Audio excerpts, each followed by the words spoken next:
ಓಂ ನಮೋ ನಾರಾಯಣಾಯ. ನೀವು ಗೊತ್ತಿದ್ದು ಪದೇ ಪದೇ ಒಂದ್ ಗುಂಡಿಲ್ಲೇ ಬೀಳ್ತಿದ್ದೀರಾ. ನಿಮ್ಮ ಮನಸ್ಸಿಗೆ ತಪ್ಪು ಅಂತ ಗೊತ್ತಾದ್ರೂ ಕೂಡ ಆ ಒಂದು ಕೆಟ್ಟ ಅಭ್ಯಾಸನ ನೀವು ಬಿಡೋದಕ್ಕೆ ಆಗ್ತಾನೆ ಇಲ್ವಾ? ಹಾಗಿದ್ರೆ ಈ ಸಮಸ್ಯೆಗೆಲ್ಲ ಏನ್ ಪರಿಹಾರಗಳನ್ನ ಮಾಡ್ಕೋಬೇಕು ಅಂತ ನಾನು ಈ ವಿಡಿಯೋದಲ್ಲಿ ತಿಳಿಸ್ಕೊಡ್ತಿದ್ದೇನೆ. ನೀವೇನಾದ್ರೂ ಕೆಟ್ಟ ಅಭ್ಯಾಸದಿಂದ ಬದಲಾಗ್ಬೇಕು ಅಂತ ಅನ್ಕೊಂಡ್ರೆ ಹಬ್ಬ ಅಂದ್ರೆ ಒಂದ್ ವಾರ ಅಷ್ಟೇ ನೀವು ಬದಲಾಗ್ತೀರಾ. ಆದ್ರೆ ತದನಂತರ ಕೆಟ್ಟ ಅಭ್ಯಾಸ ಗೊತ್ತಿದ್ದು ಜಾಸ್ತಿ ಮಾಡ್ತೀರಾ.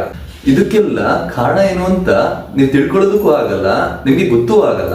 ನೀವು ಮನೆಯಿಂದ ಆಚೆ ಹೋಗಿ ಯಾರಾದ್ರೂ ವ್ಯಕ್ತಿ ಜೊತೆ ಮಾತಾಡುವಾಗ ಈ ಮನುಷ್ಯನ ಮ್ಯಾಗ್ನೆಟಿಕ್ ಫೀಲ್ಡ್ ಚೇಂಜ್ ಆಗ್ತಿರುತ್ತೆ. ನೀವೇನಾದ್ರೂ ಅವ್ರ ಜೊತೆ ಜಾಸ್ತಿ ಮಾತಾಡುವಾಗ ಅಲ್ಲಿ ಅವರ ಕೆಟ್ಟ ಎನರ್ಜಿ ಇದ್ರೆ ಅದು ನಿಮ್ಗೆ ಮ್ಯಾನಿಪುಲೇಷನ್ ಆಗಿ ಒಂದು ಟ್ರ್ಯಾಪ್ ರೀತಿಯಲ್ಲಿ ಆಗುತ್ತೆ.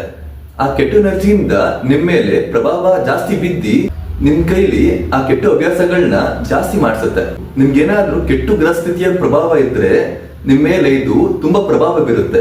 ಇದರಿಂದ ನೀವು ಆದಷ್ಟು ಪಾರಾಗ್ಬೇಕು ಅಂದ್ರೆ ಒಂದು ಲೋಟದಲ್ಲಿ ನೀರಿಗೆ ಅರಿಶಿನ ಮತ್ತು ಕೆಂಪು ಮೆಣಸಿನಕಾಯಿನ ಹಾಕಿ ನೀವು ಮನೆಯಿಂದ ಆಚೆ ಹೋಗುವಾಗ ನೀವು ಮನೆಯ ರೂಮಲ್ಲಿ ಇಡಿ.